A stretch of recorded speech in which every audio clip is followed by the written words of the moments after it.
The Watchmaker of Savannah, Georgia. The river was breathing again.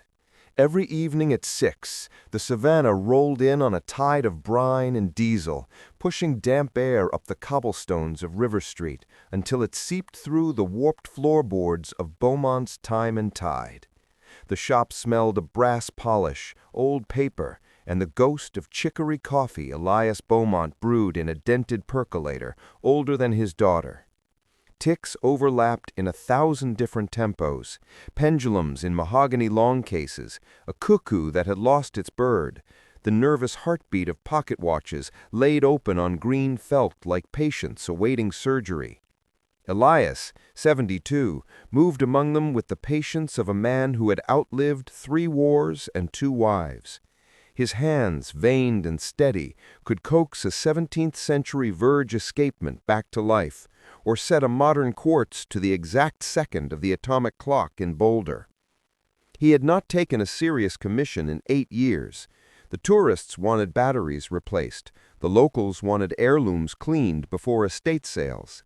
It paid the rent on the narrow brick building that had belonged to Beaumont watchmakers since 1887, and it kept the silence from pressing too hard. Each evening he locked the door, turned the brass "open" sign to "closed," and climbed the creaking stairs to the apartment above, where the river's hush lulled him to sleep. That Tuesday, the hush was broken by the jangle of the bell and the slap of expensive loafers. "Dad." Lillian stood in the doorway, city-straight hair, linen blazer the color of river silt. Behind her loomed her husband, Grant, clutching a glossy folder the way a preacher holds a hymnal. "We can only stay a minute," Lillian said, already scanning the room the way real estate flippers scan for load-bearing walls. "You've seen the market. River Street's exploding. This building alone is home," Elias finished. He did not look up from the Elgin he was regulating. Grant cleared his throat. "Sentiment doesn't pay the property taxes, sir. We have a cash buyer, closing in 30 days. You could winter in Hilton Head, play golf." "I don't play golf." Lillian's smile thinned. "Think of it as freedom, Dad. No more dust, no more midnight call-outs for some widow's mantel clock." Elias set the loop aside. The folder slid across the counter, landing beside a half-disassembled Hamilton 992. A 7-figure offer stared up at him in crisp black ink. "Take the night," Grant said. "We'll swing by tomorrow with croissants from that French place on Broughton." They left in a wake of bergamot cologne and the roar of Grant's leased Porsche. Elias locked the door, but the quiet felt different, thinner, as though the walls themselves were listening. He poured coffee, black and bitter, and sat among the ticking. The offer was fair, more than fair.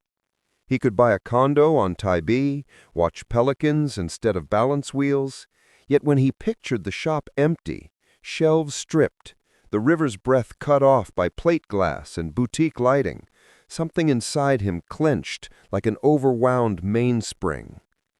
At 11:07 p.m., the bell rang again, frantic, wrong. A young woman stumbled in, cheeks streaked with tears, clutching a bundle wrapped in acid-free tissue. "Mr. Beaumont, please, I'm desperate."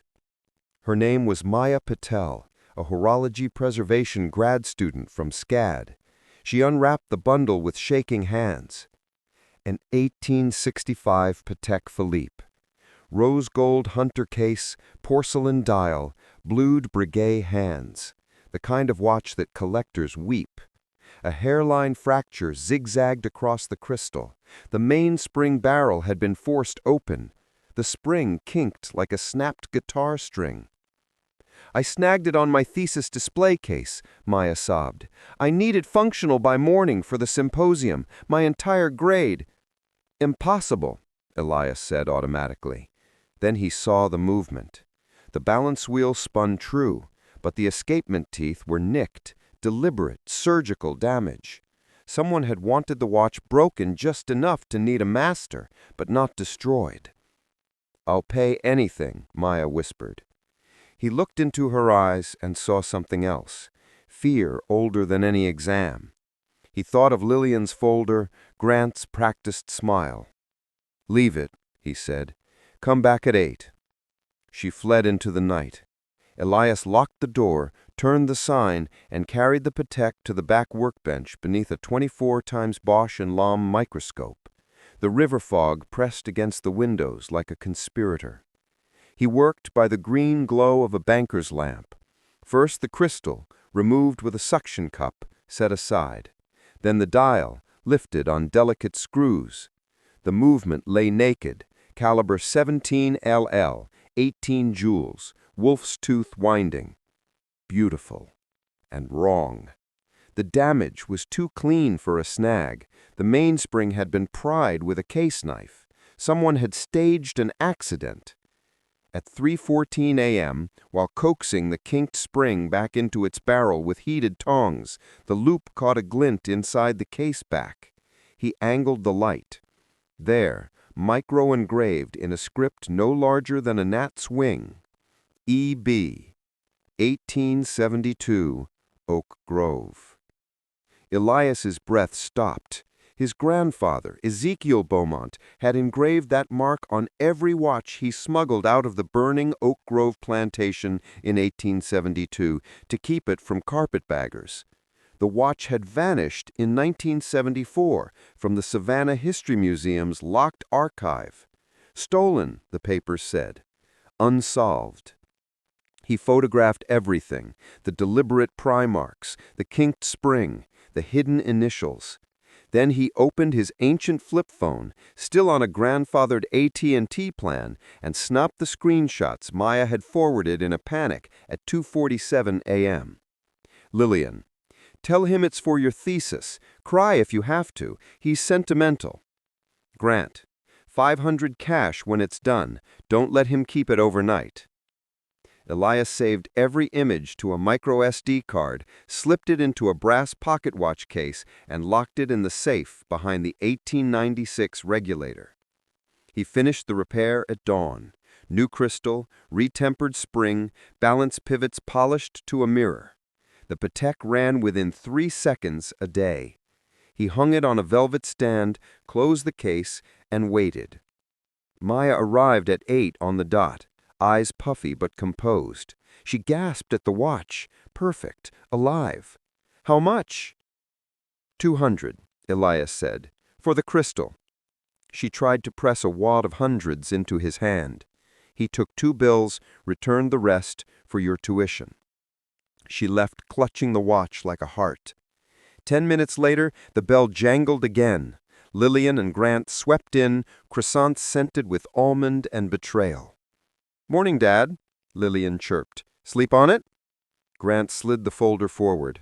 "Pen's right here." Elias wiped his hands on a rag. "I had a late job. Grad student needed a Patek fixed for a symposium." Lillian's smile froze. "Patek?" 1865 Hunter. Beautiful piece. Shame about the damage." Grant laughed too loudly. "Kids these days. Probably dropped it." "Probably," Elias echoed. He watched them exchange the glance of card sharps who think the mark is bluffing. They left with promises to return that evening.